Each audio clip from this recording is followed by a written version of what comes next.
kalbama ir daugelis kalba, kad po Ukrainos kitas taikinys tai yra Baltijos šalys, Latvija galbūt pirmoji, paskui Lietuva.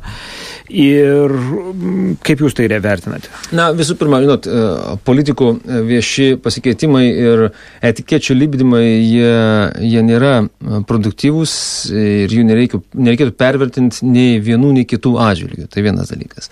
Antras dalykas yra tai, kad man, bendraujant su Rusijos politikais ir su kariuomenės atstovais, generolais, aš negirdėjau nei vieno pasisakymo, nebent kartais ponas Žirinovskis išstoja su savo neatsakingais pasisakymais, tačiau rimtuose sluoksniuose apie kažkokias tai karinės invazijas Baltijos, Europos ar NATO šalių atžvilgių nėra. Paskaitykit, ką tik priimta naują karinę doktriną, kurią prezidentas Putinas pasirašė prieš naujų metų išvakarėse. Joje parašyta, kad gali būti branduolinis smūgis gynybos. Taip, gynybos yra labai išsamus, detalus dokumentas, kuriuose labiau jis yra toks instruktažas kariniam pajėgoms, tačiau Baltijos šalės nėra įvardintos kaip priešas, mes nesame įvardinti kaip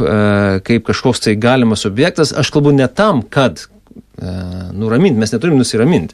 Mes turim daryti pamokas iš Ukrainos krizės, bet kita vertus blogiausia tai yra, jeigu mes skleisim kažkokią tai isteriją ar paniką, nepasitikėjimą ir blaškymąsi. Nereikia sutiršinti spalvų ir panika čia yra visiškai nereikalinga.